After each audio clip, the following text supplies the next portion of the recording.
Cette émission est conçue et réalisée par des membres de la communauté avec l'aide de Télé-Cogeco.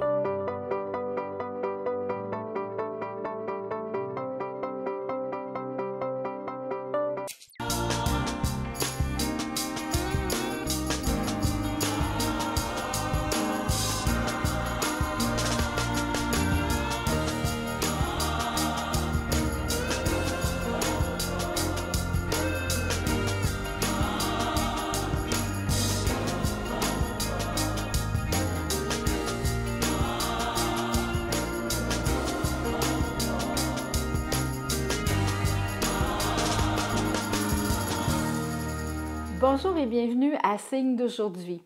Connaissez-vous le principe du café en attente? Peut-être que oui, peut-être que non. Alors, notre invitée de cette semaine, Mme Martine Saint-Pierre, vient nous parler de cette initiative qui se vit ici à Saint-Hyacinthe. Bonjour Martine. Bonjour. Martine, vous êtes propriétaire? Propriétaire de la brûlerie Mont-d'Or. De la brûlerie Mont-d'Or. Oui. Alors, la brûlerie Mont-d'Or, c'est un endroit où on peut aller prendre un café, un muffin, une soupe, on peut aller manger un petit quelque chose. Oui, on peut déjeuner aussi, dîner. Déjeuner, dîner. Oui. Alors, c'est un endroit sur la rue Cascade où on peut aller, là, monsieur tout le monde peut aller se prendre une petite bouffe, là, sans problème. Oui. Mais il y a quelque chose de particulier à la brûlerie Mont-d'Or. Oui, on a instauré le café en attente dès le début. Donc, les gens qui veulent peuvent payer d'avance soit une soupe, un muffin ou un café, ou plusieurs, comme ils veulent. On l'inscrit sur un tableau. Puis, quand des gens dans le besoin viennent nous voir pour soit avoir un café, un muffin ou une soupe, ou des fois, on fait les deux ou les trois, selon le besoin, nous, on les distribue. On distribue aux gens qui en ont besoin. Qui en ont besoin. Oui, alors, qui n'ont pas les moyens. Qui n'ont pas les moyens. Dans le fond. Oui. Alors, dans le fond, moi, je peux aller, comme tout le monde, prendre un café, puis je pourrais décider, ben tiens, pourquoi pas en profiter pour payer un café pour quelqu'un qui en a besoin. C'est ça. C'est comme ça que ça fonctionne? Oui, exactement comme ça que ça fonctionne. Malheureusement, il y a encore beaucoup de gens qui ne connaissent pas ou qui ne savent pas qu'on le fait. Souvent, en levant les yeux, ils voient notre petit tableau, puis là, ils se demandent c'est quoi ça? Puis là, on leur explique. Mais souvent, c'est comme ça. Puis en leur expliquant, les gens sont quand même très généreux. Fait que souvent, en se payant un repas, un café, bon, ils vont en payer 2, 3 de plus, ou on en profite de payer une soupe. Pour quelqu'un d'autre. Oui. Est-ce qu'il y a vraiment beaucoup de personnes qui se présentent pour avoir un café qui a déjà été payé? Il y en a plusieurs. Ça va aussi beaucoup selon les saisons.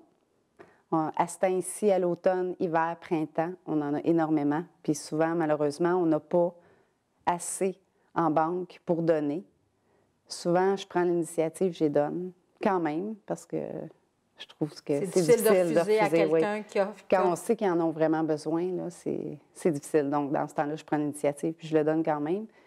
Mais l'été, on a un peu moins. Là, on accumule durant l'été. Il fait plus chaud, il fait beau. Probablement que le besoin est moins là, peut-être. La demande est moins présente en été. Il fait chaud. Oui. Alors, il y a peut-être moins de... Plus de fontaines d'eau, peut-être, je ne sais pas, à la disponibilité des gens. Les besoins sont moins là. Sont moins là. Oui.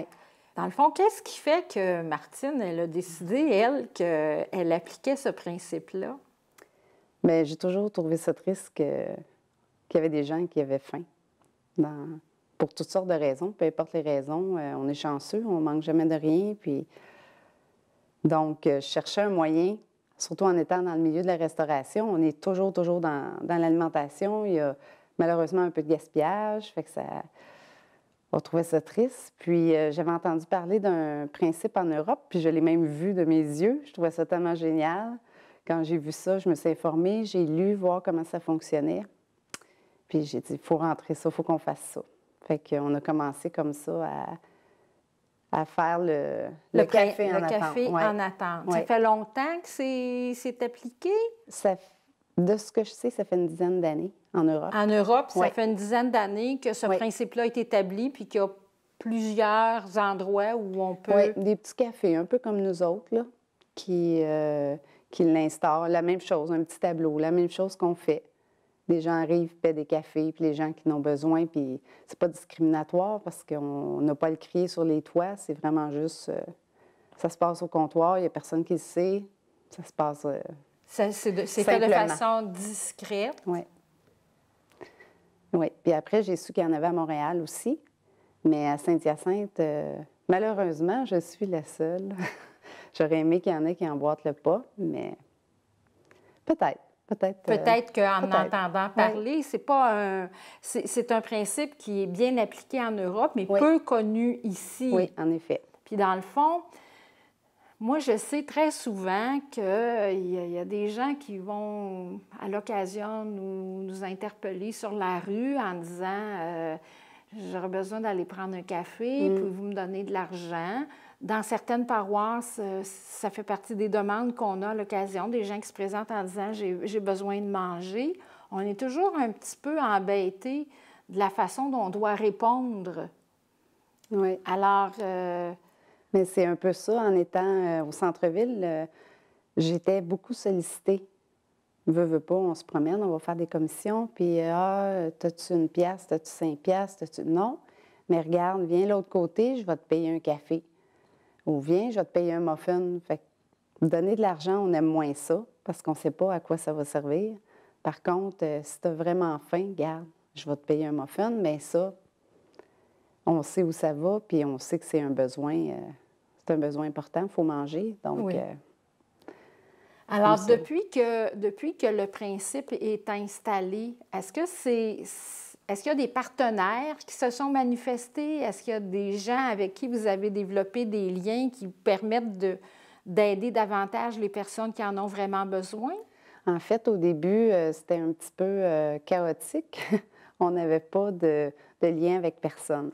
Donc, c'est sûr que malheureusement, il y a eu de l'abus. Il y avait des gens qui n'avaient pas besoin qu'ils en profitaient. Qui avaient saisi qu'on pouvait en profiter. Malheureusement. Donc, j'étais en contact avec une travailleuse de rue qui, elle, savait qui en avait vraiment besoin. Donc, ce qu'on fait, c'est que maintenant, si tu viens, tu paies un café, une soupe, un muffin, on fonctionne avec un petit coupon qu'on remet, mettons, aux gens, aux gens qui sont en contact avec ces gens-là. Puis, eux reviennent puis nous donnent le coupon. Donc, comme ça, on est assuré que c'est aux bonnes personnes. C'est sûr qu'au fil du temps, on les connaît maintenant. Puis maintenant, j'exige plus de coupons à chaque transaction. Bien, pas transaction, mais à chaque... à chaque demande. À chaque demande, là, parce que là, je connais plus les gens. Mais encore, j'en laisse toujours en circulation aux gens qui sont en lien avec ces personnes-là qui ont plus de difficultés. Comme ça, on est sûr que ça va aux bonnes personnes. Ça, c'est important. Quand on a une demande puis qu'on voit bien qu'il y a vraiment un besoin, on peut utiliser cette ressource-là. Oui, il y a même des clients qui paient des repas, des fois, des déjeuners. Fait qu'on l'inscrit sur le coupon, puis on sait, on est certain que ça va à la bonne personne. Que ça va aller à une personne qui a vraiment besoin, qui a vraiment... qui a besoin, qui a faim, qui a besoin de manger. On connaît, il y a des ressources il y a d'autres ressources qui existent là, dans le milieu pour aider aux gens qui ont faim. L'accueil fraternel, bon, ça fait partie des ressources. Mais cette ressource-là du café en attente, elle est peu connue. Oui, malheureusement. De plus en plus, je dirais, parce que nos clients réguliers le savent maintenant, ils en parlent à leurs amis, ils en parlent. Il y en a qui viennent qui disent « Ah, mon ami m'a parlé du café en attente, j'aimerais ça en payer 5, j'aimerais ça... Fait que c'est bien. Ça commence à être un peu plus connu, un peu plus utilisé. Oui.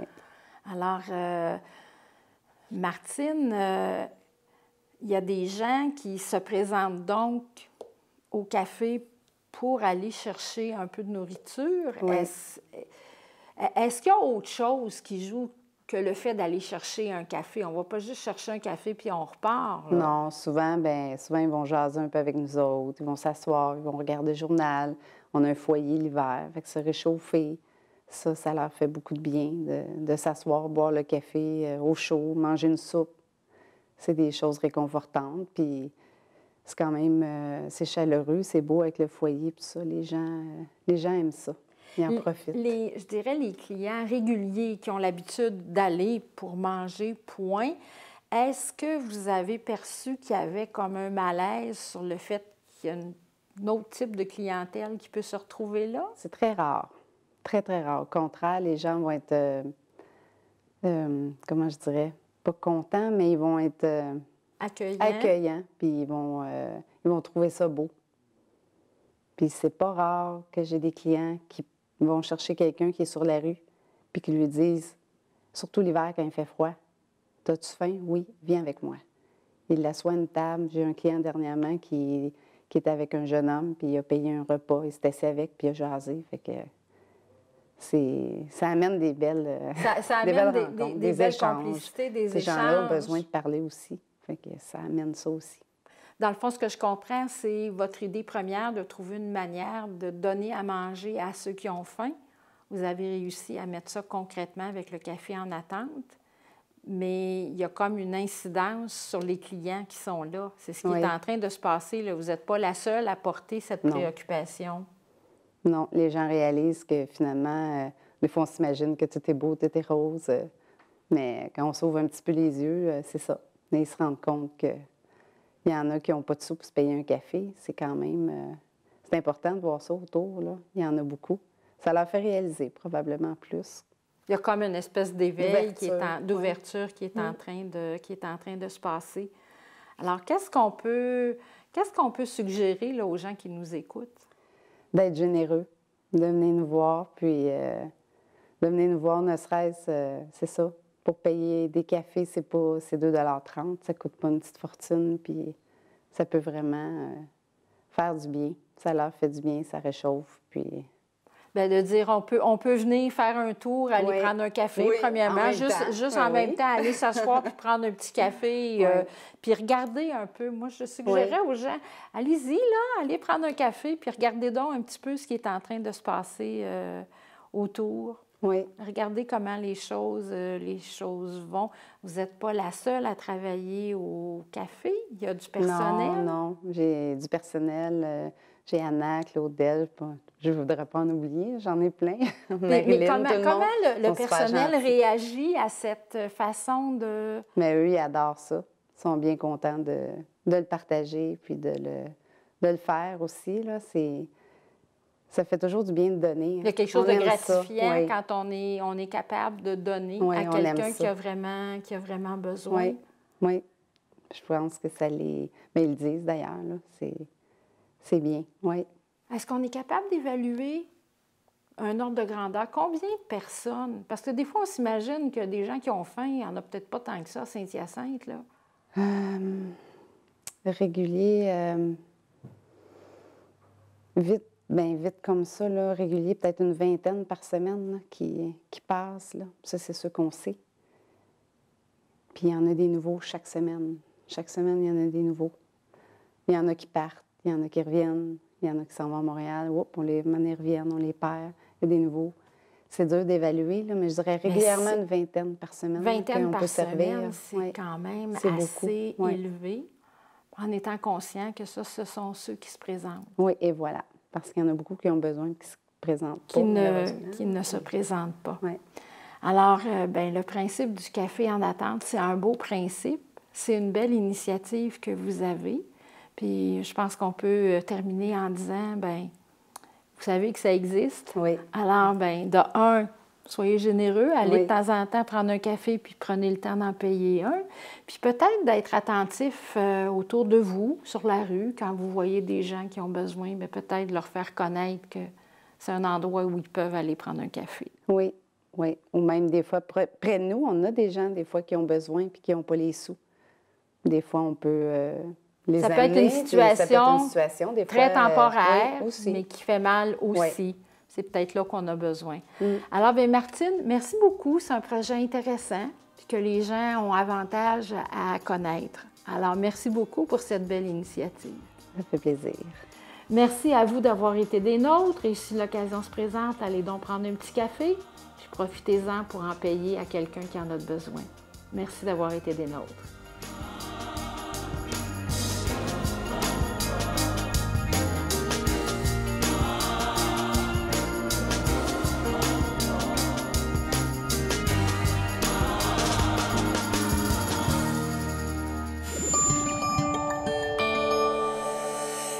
Télécogeco, un service exclusif aux clients de Cogeco.